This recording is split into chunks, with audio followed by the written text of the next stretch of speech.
Hey everyone, so last night No Shelf Control finished up our book club read, which was T.G. Clune's In the Lives of Puppets, and wow. Wow. A lot of us had to compose ourselves. Well, Autumn, bless Autumn, she had to go offline for 10 minutes because there's such an incredible but an emotional book. As you can see, I've got this edition. It's Fairy Loot. I got this from Vinted on the El Cheapo, and it's one of the nicest editions that I've got. Look at this. This really helped me visualize the opening location, and it brings the characters to life because you get to see them there. I mean, if you would have told me I would fall head over heels for some adolescent Hoover called Rambo, robotic Hoover, and Nurse Ratched, who is this she's designed to be a nurse, but she is rampant all the time. I mean, she is worse than Gigi. She will mount and draw anything, this one. Honestly, she has got all the sexual innuendos you can think of. If I get time, I'm going to read 2 segments of this book that have me howling. And by howling, I will say this book is the all-time funniest book that I've ever read. It's just remarkable. But whilst it's also hilarious, it's wholesome, it's everything you need. So I've only read House on the Cerulean Sea and Somewhere Beyond the Sea before. And that was my introduction to cozy fantasy. I've never read anything like that. You know me, I normally would read thrillers back in the day, and that is all about pacing. You need such a good pacing for a thriller. So when you read something that's a lot slower, you're a bit jolted. However, this is so immersive. When we were reading in our 30-minute sprints last night, it genuinely felt like I was pulled into the book and I was a spectator in this world that T.G. Clune has created, and it's mesmerising. His writing style is mesmerising, right? So if you're not into slower paced books, the chapters are quite long, but the content is absolutely incredible. Okay, it's absolutely incredible. I watched a movie a few months ago. I think it might have been before Christmas actually. I mean, it's a bit of a blur now.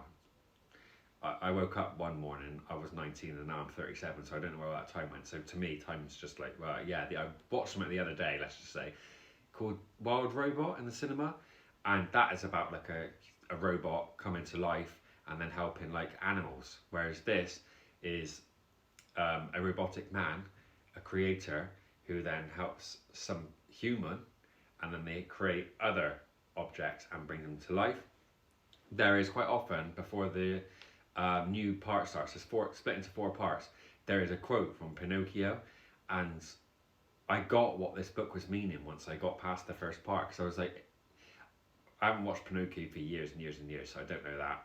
I just know obviously the puppet, but you're bringing a wooden toy to life, and this is exactly what T.G. Clune has captivated with this story, with the Hoover and Nurse Ratched. It's amazing. It's amazing. It gives you all the incredible feels of friendship and loyalty, but you've got all the sadness that comes with it. You've got an adventure. They go on a massive adventure for a reason I won't say because I don't want to spoil it. And then by the end, you will be crying your eyes out. And this is why I always say, for me, there is a lot of spicy talk in this, but in a funny way, which if I get time, I'll go through some segments. But this is why when I read books, spice does nothing for me. It is all about emotional connections, and this does it tremendously. By the end, you will see when you read this book that those 2 characters didn't need any of this drenched entrance business. They just built this amazing connection. Oh, it's just amazing. I cannot explain. I had people in tears come the end. It's got everything you need. Yeah, my all-time funniest book. Beautiful, sensational.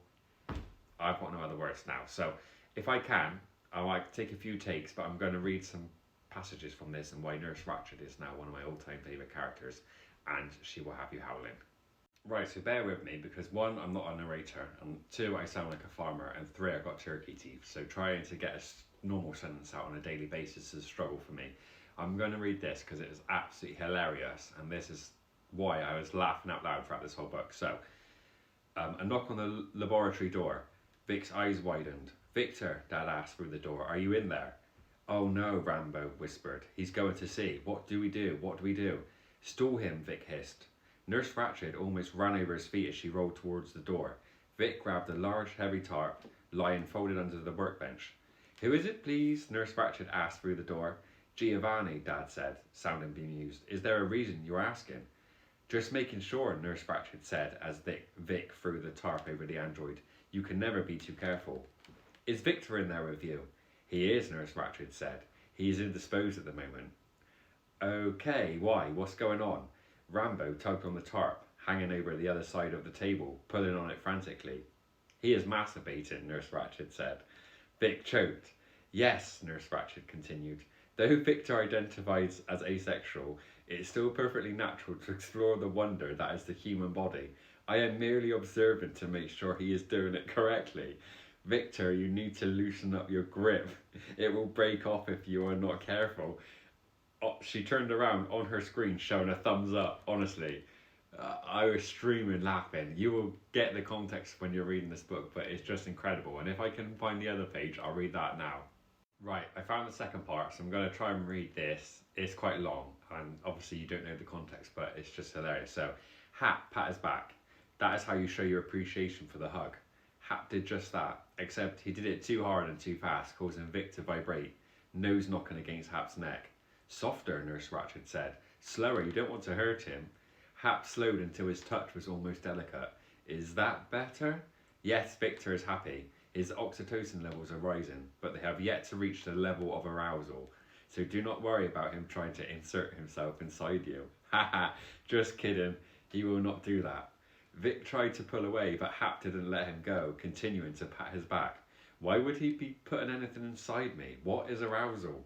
No, Vic muttered. No, stop, Nurse Ratched. I command you to. It is how humans show further appreciation and a deeper connection. The males of the species often will insert their penises into the females' vaginas, though not always for procreation. But it does not just have to be a male and female. It can be two females. It can be two males. It can be 6 females, 4 males, and 3 non-binary people who are all consenting. I can't read the rest. Honestly, this book is hilarious. It's incredible. It's sensational. You have to go and read this. Just ask everyone in my book club. Everyone has rated it 4.5 up to 5. It's insane.